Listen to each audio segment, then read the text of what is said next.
Welcome to Voice Daily Finance, the most important news personalized for you every day. Supported by Voice.com.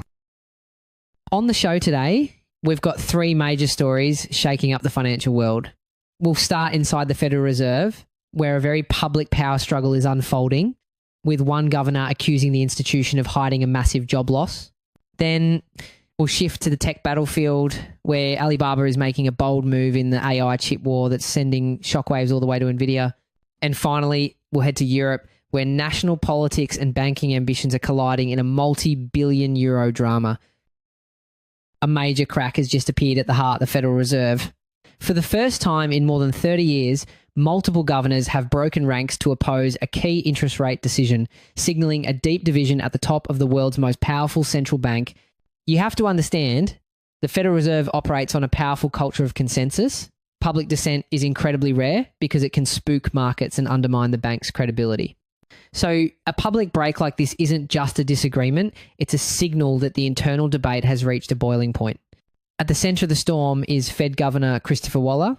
He was one of the two dissenters who voted against holding rates steady, and now he's doubling down. In a new speech, he's not just calling for a rate cut in September, he's opening the door to a larger half-point reduction if the economy keeps weakening.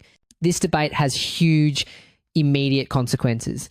This decision brings both potential benefits for some and inherent risks for others. For instance, Waller's call for lower rates is exactly what venture capitalists and early-stage startups want to hear, as it makes borrowing cheaper and fuels investment. Conversely, the Fed's current cautious, high-rate approach tends to benefit big established tech companies that have massive cash reserves and face less competition when startup funding dries up. His warning is stark. He said, "I worry that conditions could deteriorate further and quite rapidly, and I think it is important that the committee not wait." He then ended his argument with 4 words you almost never hear from a Fed official, "So let's get on with it." This is where the situation takes a more complex turn. Waller believes the official jobs data is hiding a dark secret. He anticipates upcoming revisions will show the economy created 60,000 fewer jobs a month than we were told. His conclusion? Private sector employment didn't just slow down. He says it actually shrank in recent months. Now, get this. Waller isn't just guessing. He's pointing to a fundamental weakness in how we measure the economy. The official data from the Bureau of Labour Statistics, or BLS, relies on surveys that are in trouble. Research shows that about 30 to 40% of the 120,000 businesses surveyed don't reply on time, up from less than 20% a decade ago. This means the initial numbers the Fed uses are based on incomplete lagging data that often gets revised down months later, exactly the problem Waller is highlighting. This isn't just a policy disagreement. Governor Waller is on the short list of potential replacements for Fed Chair Jerome Powell. He is publicly contradicting the Fed's official assessment that the labour market is solid, arguing that the central bank is risking falling behind the curve. And when he says behind the curve, he's taking a shot at the very machinery of the Fed's decision-making. After all, the Fed primarily relies on traditional economic models, which critics argue are too slow to capture rapid changes, while other central banks are experimenting more aggressively with AI and machine learning for real-time insights. The Fed has been much more cautious. Waller is essentially arguing that this caution has become a liability. This sets up a high-stakes showdown inside the Fed, begging the question, is this a bold move from a future leader or a risky challenge that could destabilize the markets? One thing is certain, all eyes are now on the next jobs report. So, while the Fed is cautiously debating its economic models, the private sector isn't waiting around. Speaking of which, a new front just opened in the global AI war as shares in Chinese tech giant Alibaba surged 12%, while US chip titan Nvidia tumbled over 3%. Alibaba is reportedly developing its own advanced AI chip for internal use. This isn't a chip for sale. Instead, customers will rent computing power from Alibaba that is partly based on this new silicon. So the thing is, this rent, don't sell model is a brilliant and ruthless strategy. To really grasp the impact, you need to know there are 2 main phases for AI. Training, where you teach the model, and inference, which is when the AI actually does its job. Believe it or not, over the lifetime of an AI model, the cost of inference can be up to 10 times higher than the initial training cost. By building its own custom chip optimized for inference, Alibaba is tackling the single biggest long-term expense of running AI at scale. This strategy is called captive silicon. By making its own chips and only renting out access, Alibaba creates a powerful competitive moat. It can optimize its hardware and software together for maximum efficiency, offering better performance at a lower cost, something rivals who just buy off-the-shelf chips from Nvidia can't easily match. It's a playbook we've already seen work wonders for Amazon Web Services with their custom chips. This move is a direct shot across the bow in the escalating tech tensions between the US and China, coming as American firms like Nvidia face restrictions on selling their most advanced chips to the region. And those restrictions are starting to bite. To give you some context, recent figures show Nvidia's revenue from China has dropped from over 20% of its total down to just 13% in a couple of years. That's a massive hit. This is China's push for technological self-sufficiency in hyperdrive. Alibaba is putting serious money where its mouth is, signaling plans to invest a staggering $53.1 billion in AI infrastructure over the next 3 years. The strategy is already paying off, with the company's AI-related product revenue posting triple-digit year-over-year growth for the 8th consecutive quarter, but the rabbit hole goes deeper. This isn't an isolated event. While US firms are being held back, local competitors are surging. One of China's AI chip designers, Cambricon, just reported a mind-blowing 4,000% surge in revenue and posted a record profit. The scale of this shift is staggering. Cambricon went from a loss of over 500 million RMB to a profit of 1 billion RMB in just 1 year, showing how demand is migrating to local players in real time.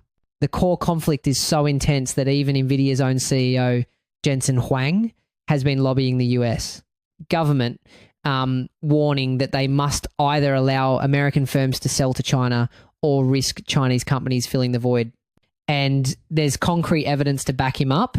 Research shows that Huawei's Ascend 910B chip, a Chinese-made processor, is already outperforming Nvidia's older A100 chip by 20% in some key benchmarks.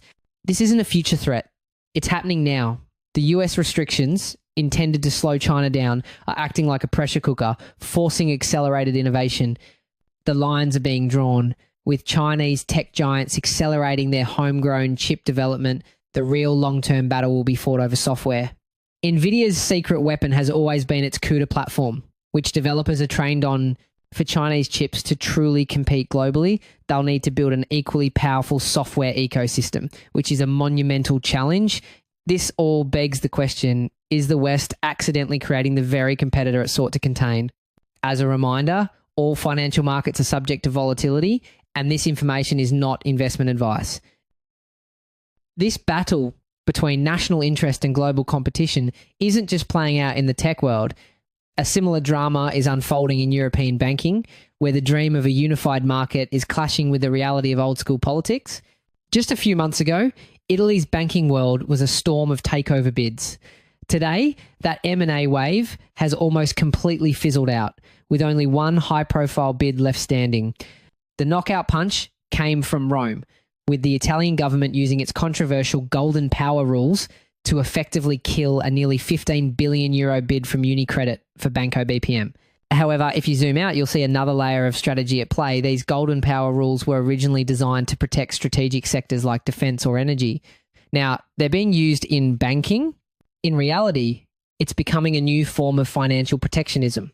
The government isn't just worried about who owns the banks, it's worried about who controls the digital payment infrastructure and all that valuable customer data.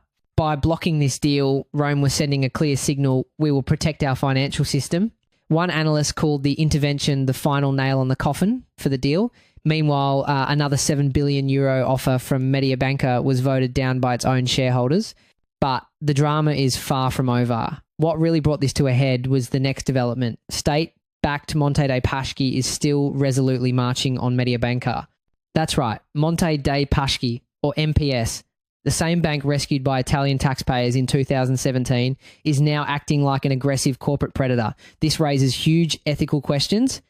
Who really benefits? Taxpayers who funded the bailout or political interests? It's a major point of contention. One expert says the odds of MPS prevailing are now higher, with another noting shareholders have made their views clear on Mediobanca's standalone strategy. And this isn't just an Italian story. While domestic deals hit a wall, Italian banks are quietly making massive plays across Europe. UniCredit has secured approval to hold up to a 29.9% stake in German banking giant Commerzbank, stirring speculation of a takeover Interestingly enough, UniCredit's approach to this is fascinating and stealthy. They used what are called synthetic stakes, financial instruments like derivatives, to get economic exposure to the stock without actually owning it right away.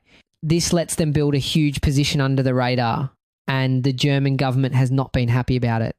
The same bank just raised its holding in Greece's Alpha Bank to nearly 26%. When we place the regulator's goal of cross-border megabanks alongside the reality of national governments intervening, the core conflict becomes clear.